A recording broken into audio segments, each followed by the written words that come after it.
Hi, nanays! Gusto ko lang i-share sa inyo yung solids journey namin ngayon ng baby namin. So, wait lang. Ayun. So, katulad ng sabi ko kanina, share ko lang sa inyo yung solids journey namin ni Tala. So, nag-start siya mag-solids, syempre, 6 months din. Tapos, nirecommend ng pedia yung girl. Nirecommend ng pedia yung Cerelac na rice and soya. So, dun muna siya simulan.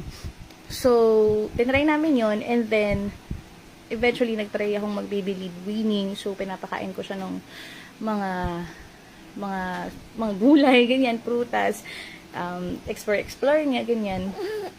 Tapos, na-realize ko parang kailangan niya kumain ng mas complex na food. Wait. So, ayun. Dahil 8 months na siya, feeling ko kaya niya nang i-handle yung, feel ko naman, mas kaya niya nang i-handle yung mga complex na flavors, and iba-ibang klase ng textures ng food, ganyan. So, nag-try akong i-switch up yung meals niya. Wow! Yung una niyang nakaing Cerelac na flavor ay rice and soya. Nagustuhan naman niya, pero hindi yung tipong talagang sunod-sunod yung subo niya nung food. So, nag-switch kami ng flavor ng Cerelac. At ito yung napag-desisyonan naming itry. Homestyle meals ng Cerelac na rice and chicken flavor from 8 months and up to. Pwedeng kainin. Tapos, sabi ko, try din nating haluan ito, yung ito, only organic na puree, wild rice, risotto, and spring lamb. Try din nating haluan, para lang masanay naman din siya sa ibang flavor. So, tinry namin to, itong combo na to, and naging okay naman yung pag-receive ni Tala sa food.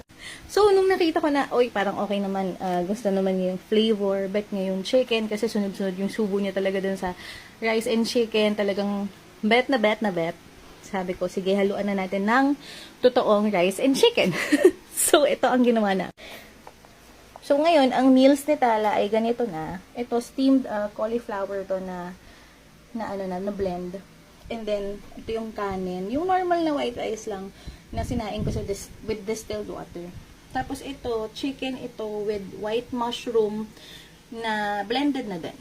So, ayan ang result. Yes. Ito ang kanyang meal prep. Ito, kakainin niya ito mamaya. Yeah. So, together with yung Cerelac, yung only organic na puree, tapos itong kanin,